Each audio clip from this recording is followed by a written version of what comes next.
Hi hello నమస్తే welcome back పూర్ని YouTube express. ఈరోజైతే బోడ కాకరకాయ పులుసు చేసి చూపిస్తున్నానండి. హెల్త్కి చాలా మంచిది. దీన్ని ఒక్కో ప్రాంతంలో ఒక్కోలాగా పిలుస్తారు. కొన్ని చోట్ల ఆ కాకరకాయ అని, అడవి కాకరకాయ అని, ముళ్ళ కాకరకాయ అని ఇలా రకరకాలుగా పిలుస్తూ ఉంటారు. ఇది బీపీ షుగర్ ఉన్న వాళ్ళకైతే బెస్ట్ అని చెప్పొచ్చు. దీంట్లో విటమిన్స్, మినరల్స్, ఫైబర్, న్యూట్రియంట్స్ చాలా ఉన్నాయి. దీన్ని కూడా మీ డైట్లో ఇంక్లూడ్ చేసుకోండి. హెల్త్కి చాలా మంచిది.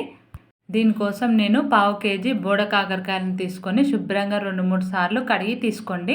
ఇప్పుడు వీటిని ఇలా ముక్కలుగా కట్ చేసుకోండి. మీకు నచ్చిన సైజులో నచ్చిన షేప్లో ముక్కల్ని కట్ చేసుకోవచ్చు. గింజలతో సహా కట్ చేసుకోండి. ఇప్పుడు దాంట్లోకి ఒక చిన్న నిమ్మకాయ సైజు అంత చింతపండుని తీసుకొని 10 నిమిషాల ముందుగా నానబెట్టుకొని పెట్టుకోండి.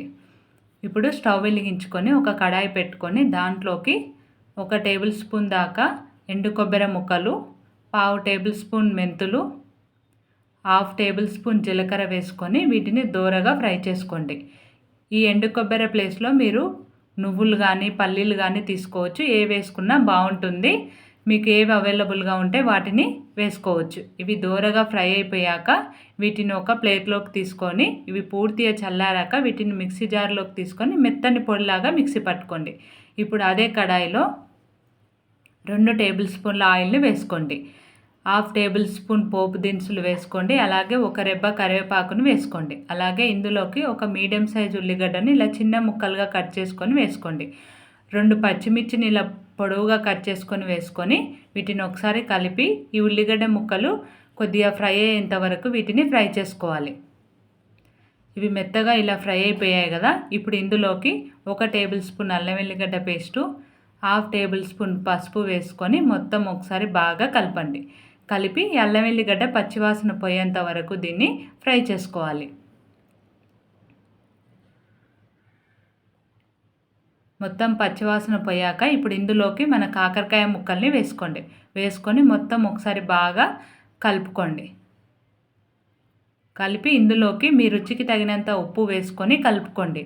ఉప్పు వేయడం వల్ల కాకరకాయ ముక్కలు తొందరగా మెత్తబడతాయి. స్టవ్ను మీడియం ఫ్లేమ్లోనే పెట్టుకొని ఇలా మధ్య మధ్యలో కలుపుతూ ఈ కాకరకాయలు మెత్తబడేంత వరకు ఫ్రై చేసుకోవాలి.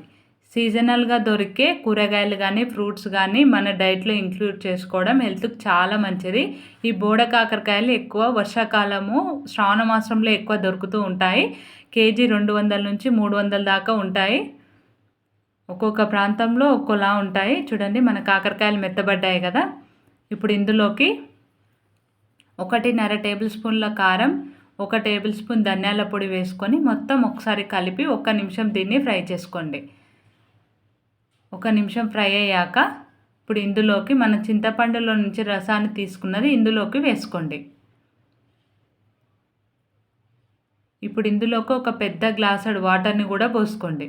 అలాగే మనం మిక్సీ పట్టి పెట్టుకున్న పొడిని ఇందులోకి వేసుకొని మొత్తం ఒకసారి కలుపుకొని రుచి చూసుకొని ఉప్పు కారం సరిపోయిందో లేదో చూసుకోండి. సరిపోకుంటే మరి కొద్దిగా వేసుకోండి.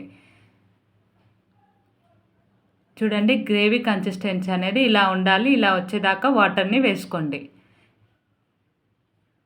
ఇప్పుడు ఇందులోకి ఒక చిన్న బెల్లం ముక్కను వేసుకోండి. పులుసులోకి బెల్లం చాలా బాగుంటుందండి. నచ్చని వాళ్ళు స్కిప్ చేయొచ్చు. ఇప్పుడు స్టవ్ని మీడియం ఫ్లేమ్లో పెట్టుకొని ఒక 5 నిమిషాలు దీన్ని ఉడికించుకోవాలి. ఒక 5 నిమిషాల తర్వాత స్టవ్ ఆఫ్ చేసుకుంటే మన కాకరకాయ పులుసు అనేది రెడీ అయిపోయిందండి. చాలా సింపుల్ కదా చేసుకోవడం. హెల్త్కి చాలా మంచిది. టేస్ట్ కూడా చాలా బాగుంటుంది. అన్నంలో కానీ చపాతీలో కానీ చాలా బాగుంటుంది. ఈ వీడియో కనుక మీకు నచ్చినట్టయితే లైక్ చేయండి. మీ ఫ్రెండ్స్ రిలేటివ్స్కి షేర్ చేయండి. సబ్స్క్రైబ్ చేయడం మర్చిపోకండి. Thanks for watching. Bye bye.